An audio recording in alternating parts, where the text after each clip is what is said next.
lá estamos eu, a doutora Letícia, o doutor Robson, para tratarmos de assuntos que foram pauta no âmbito do serviço público e também que podem estar nas discussões no Supremo Tribunal Federal, no Poder Legislativo. O nosso objetivo é informar os servidores e servidoras públicas, as entidades de representação, antecipando assuntos que podem influenciar na carreira de cada categoria do serviço público.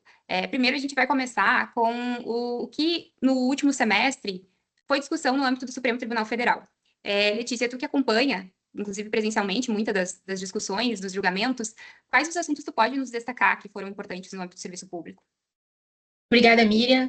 Então, nesse último semestre, nós tivemos alguns assuntos de especial relevância, especialmente no Supremo Tribunal Federal, mas eu vou destacar dois que acredito que tiveram um impacto bastante substancial para algumas categorias, e o primeiro deles foi o referendo da medida liminar que já tinha sido concedida pelo ministro Flávio Dino na ADI 7727, que trata sobre a ADEPOL, questionava esses critérios iguais, né, entre os policiais. O ministro Flávio Dino, na época, ele entendeu que a ausência dessa diferenciação entre homens e mulheres, na fixação especialmente de uma idade mínima, né, para aposentadoria especial, violava o princípio da igualdade material, que é um princípio que já vinha sendo aplicado a todas as outras aposentadorias, né, modalidades de aposentadorias para todos os outros servidores, para todo o resto da sociedade, na realidade. E apenas para os policiais tinha sido aplicado esse critério unificado.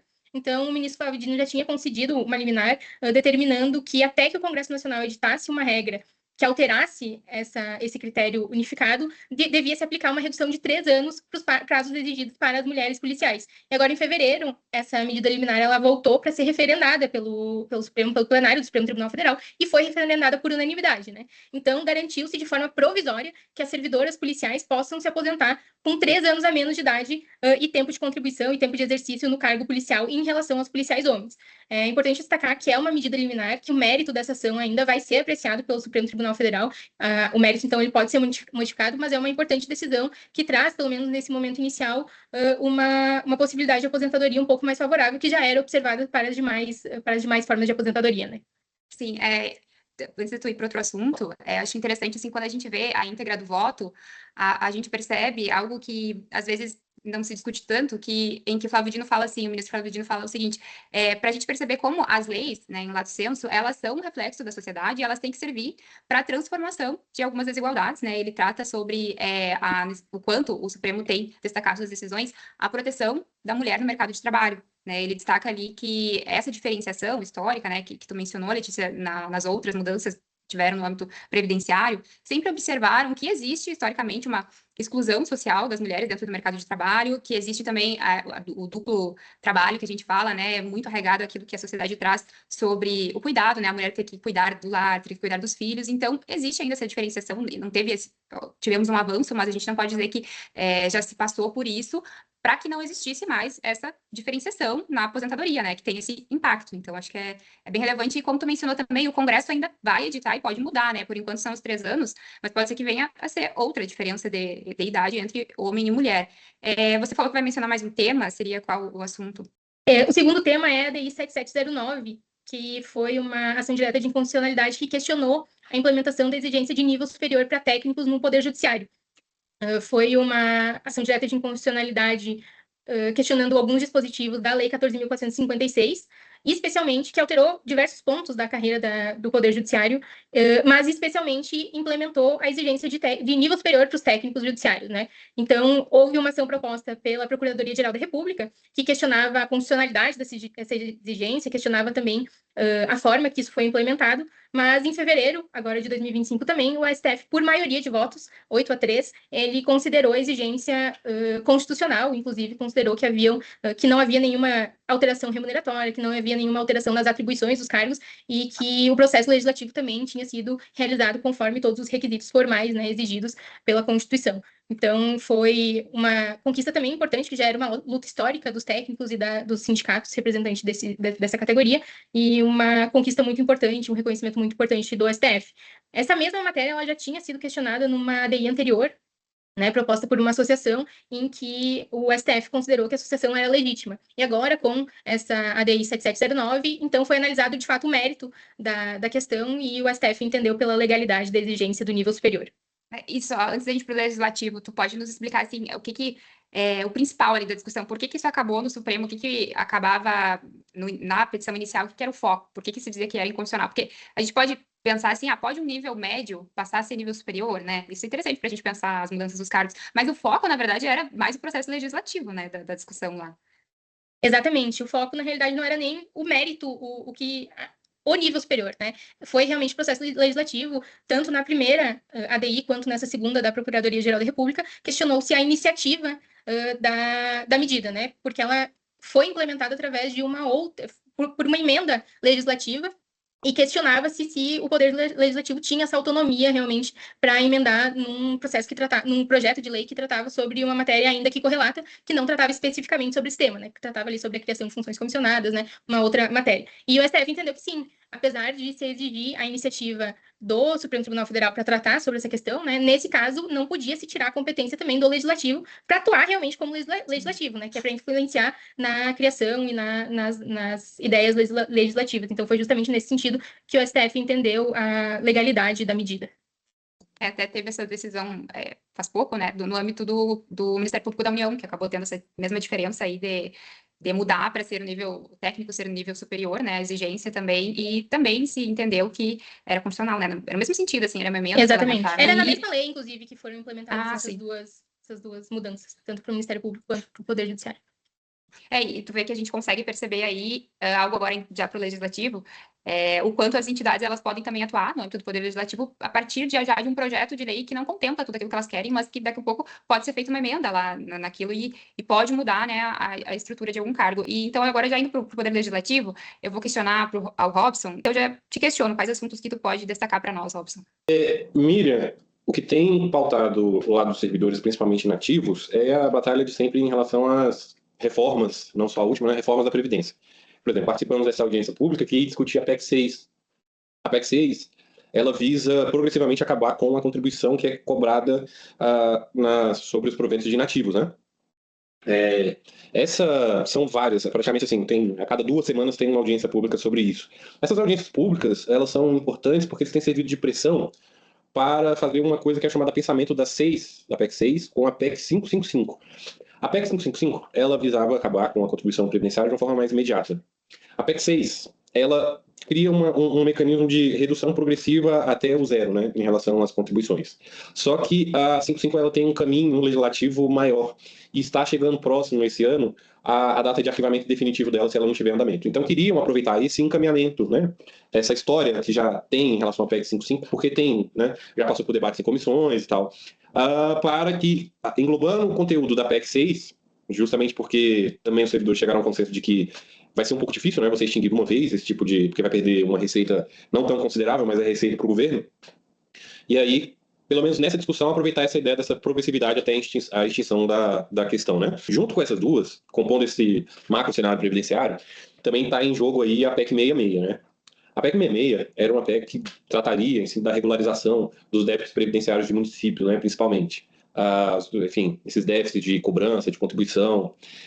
Só que o governo usou essa PEC enfim, não só o governo, né, vamos colocar o Congresso junto, para criar uma ameaça para os servidores ali. Ela vira um pouco de um jabuti, um grande jabuti, porque utiliza-se dessa desculpa para ajustar a situação desses créditos, para planificar as regras as regras previdenciárias para todos os servidores. Sob o seguinte pretexto: olha, eu posso até dar um desconto para você em relação às dívidas que tu tem, mas tu tem que deixar o teu regime de previdência, teu regime próprio de previdência, exatamente idêntico ao que é o da União. Vale lembrar que assim, a federal tem a sua autonomia, o estadual e o municipal para gerir servidores, então a autonomia administrativa, e o que também dá certa autonomia para ele para tratar das regras previdenciárias dos seus servidores. Então eu tenho regimes. Embora a Constituição trate de regras gerais, eu tenho os regimes próprios, né?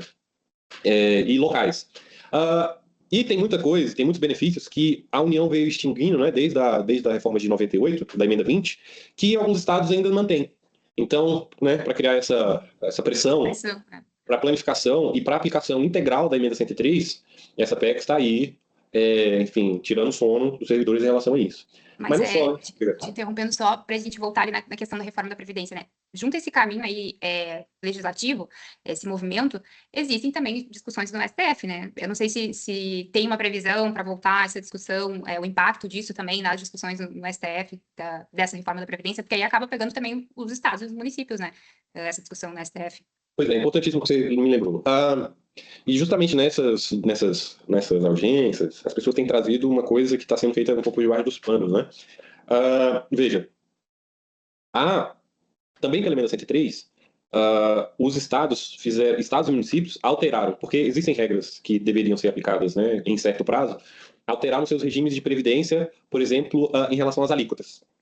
Tem estudo que já mais ou menos 93% dos estados e municípios já adequaram suas alíquotas ao texto da emenda 103, né? Normalmente os estados praticavam 11%, né?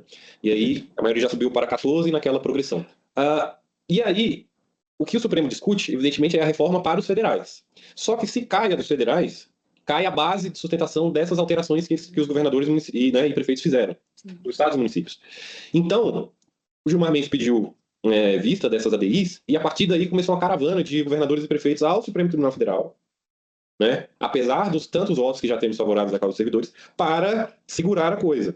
Então, a questão do executivo com o legislativo está sendo coordenada junto com o judiciário, veja, porque esses governadores estão lá na porta do Supremo para travar. Então, assim, qual a perspectiva de vir o julgamento lá do Supremo Tribunal Federal? Dependeria só do Supremo Tribunal Federal? Não, eu tenho um movimento político para reversão dos votos que já foram favoráveis e consolidação daqueles que ainda não emitiram seus votos em favor da constitucionalidade da reforma. Então, assim, pela parte legislativa, essa PEC 66 ela reforça a obrigatoriedade de aplicação da emenda 103, mas muitas coisas da emenda 103, como eu disse, da alíquota, já vem sendo aplicada. O que a 66 coloca é, de uma vez, planificar essa situação previdenciária de União, Estados e municípios, a pretexto da cobrança da regularização da questão dos débitos previdenciários. Então, isso seguramente vai ser pauta no Congresso no próximo semestre, e isso seguramente vai fazer com que o Supremo retire de pauta essas ADIs, ou só retorne com o risco de, se retornar, ter a reversão dos resultados, né, dos votos, porque até o final do julgamento os ministros podem alterar seus posicionamentos. Né? É interessante a gente saber, né, esses bastidores, como tu traz, porque pelo regimento da STF já passou o tempo do pedido de vista, já deveria ter retornado esse julgamento da reforma da Previdência, as ADIs, mas tem todo esse movimento.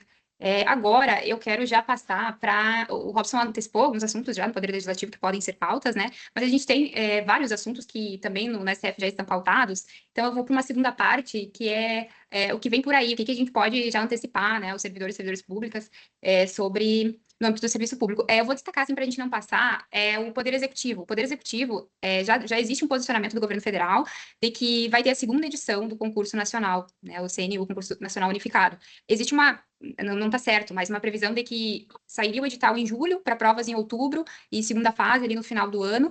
Então, pode acontecer, o governo ele viu isso com bons olhos, embora tenham tido algumas ações judiciais, existem pessoas que trataram que teria uma certa confusão pelo volume de cargos também, pela forma que é feitas as provas, mas o governo viu com bons olhos e diz que vai novamente ter essa forma de ingresso. Também tem um investimento assim do governo nas carreiras transversais.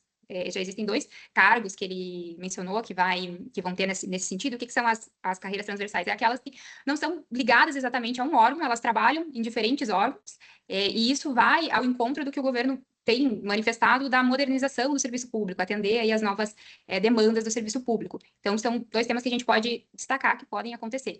Letícia, no âmbito... Miriam, só para pontuar, nós participamos em mesas do MGI com entidades parceiras, né, justamente sobre essa formatação dessas carreiras transversais.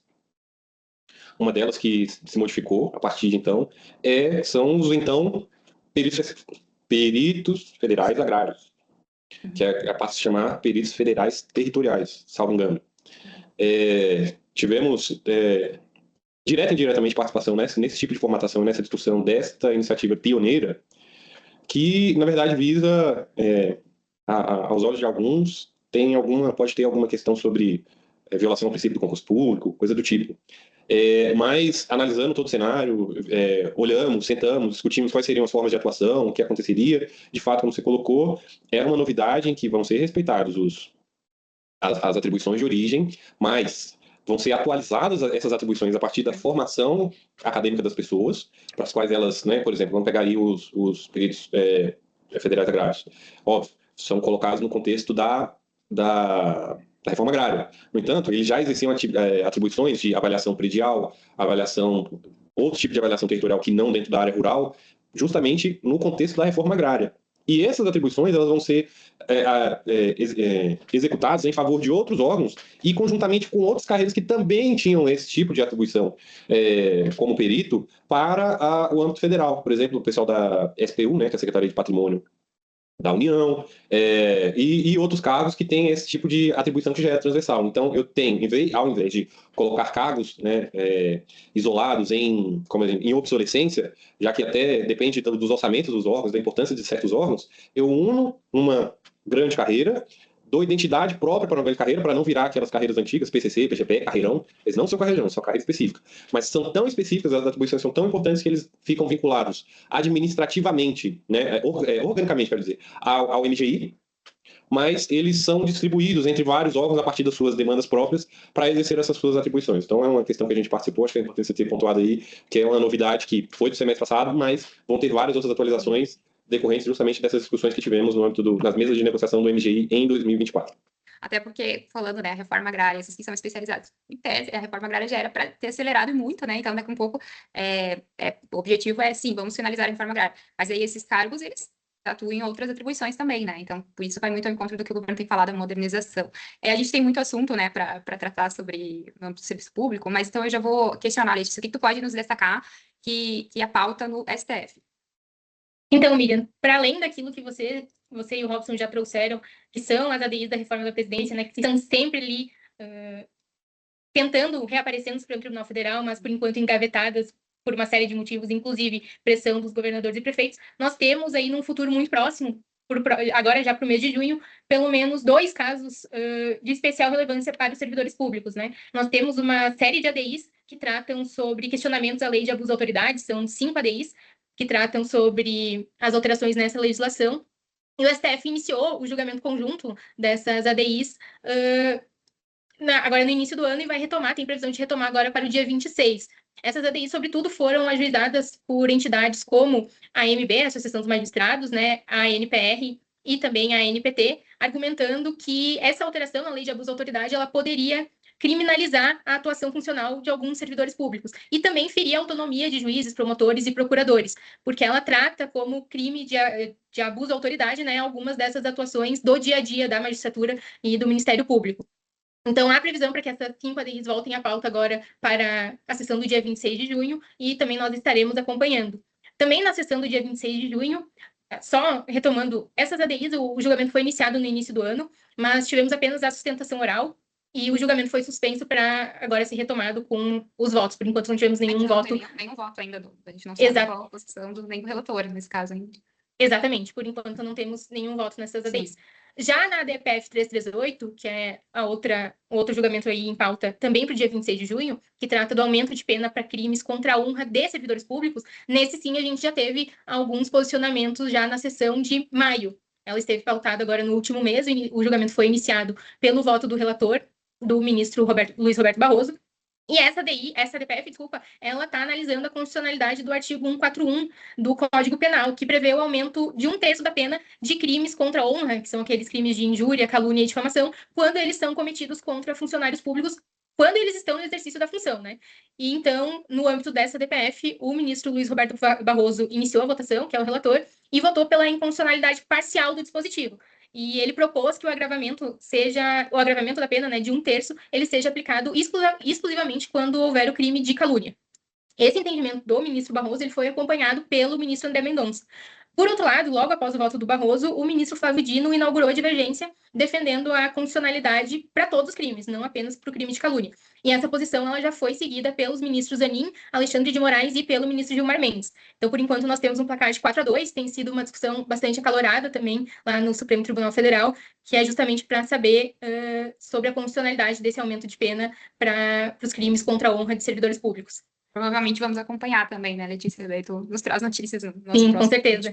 E eu sei que está em pauta também, no dia 25, agora de junho, a 7524, que fala da licença maternidade e paternidade no âmbito do serviço público estadual. Vai ser uma decisão relevante também, a gente vai acompanhar.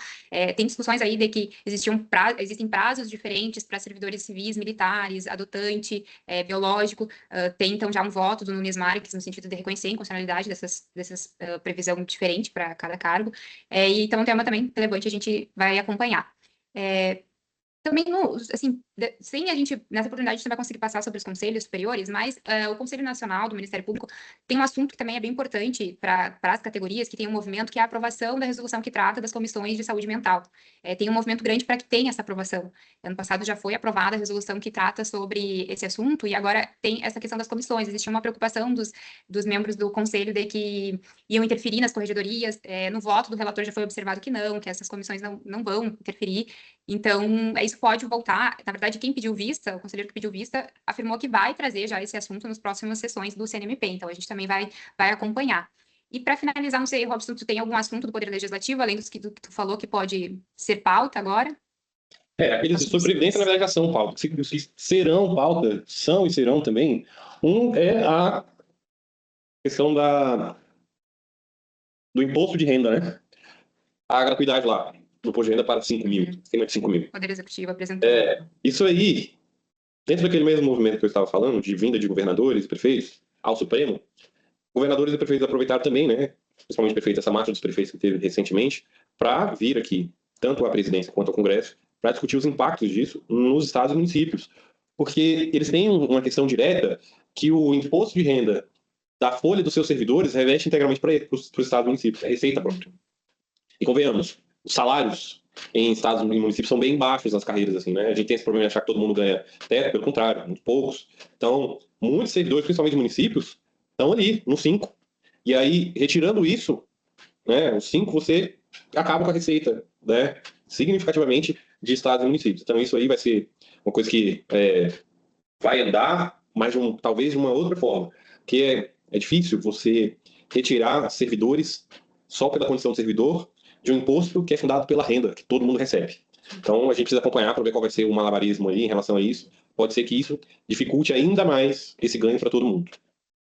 Tá, pessoal, a gente não conseguiu, obviamente, esgotar, né, o tema, mas já trouxe bastante assuntos. A gente também vai colocar aqui, junto ao vídeo, um link ou uma forma que vocês, quem está, né, nos ouvindo, possa entrar no STF, no Poder Legislativo e identificar quais foram os assuntos que a gente tratou.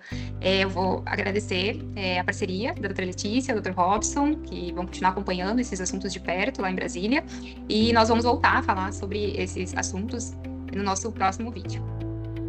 Obrigada, Miriam. Até uma próxima oportunidade. Tchau, tchau.